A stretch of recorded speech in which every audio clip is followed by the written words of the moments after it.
కొండపై గుప్త నిధుల తవ్వకం గుట్టు డ్రోన్ కెమెరా సాయంతో రట్టు చేశారు పోలీసులు. ప్రకాశం జిల్లా దర్శి పట్టణ శివారులోని దత్తాశ్రమం పక్కనున్న 80 అడుగుల ఎత్తున్న కొండపైకి డ్రోన్ కెమెరా ఎగరేశారు పోలీసులు. కొండపై కొందరు వ్యక్తులు అనుమానాస్పదంగా కనిపించారు. దీంతో సీఐ తన సిబ్బందితో కలిసి కొండపైకి వెళ్లారు. అక్కడ పసుపు, కుంకుమతో పాటు ఇతర పూజా సామాగ్రి తవ్వకాలు వంటివి జరుగుతుండడాన్ని గమనించారు. 5గురిని అదుపులోకి తీసుకుని విచారించారు.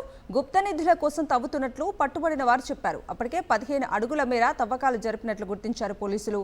పట్టుబడిన 5గురిలో 2 కూలీలు ఉన్నారు.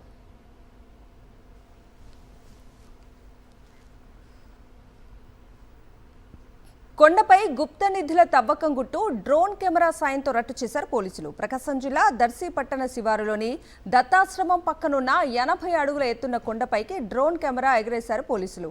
కొండపై కొందరు వ్యక్తులు అనుమానాస్పదంగా కనిపించారు. దీంతో సీఐ తన సిబ్బందితో కలిసి కొండపైకి వెళ్లారు. అక్కడ పసుపు, కుంకుమతో పాటు ఇతర పూజా సామాగ్రి తవ్వకాలు వంటివి జరుగుతుండడాన్ని గమనించారు. 5గురిని అదుపులోకి తీసుకుని విచారించారు. గుప్త నిధుల కోసం తవ్వుతున్నట్లు పట్టుబడిన వారు చెప్పారు. అప్పటికే 15 అడుగుల మేర తవ్వకాలు జరిపినట్లు గుర్తించారు పోలీసులు. పట్టుబడిన 5గురిలో 2 కూలీలు ఉన్నారు.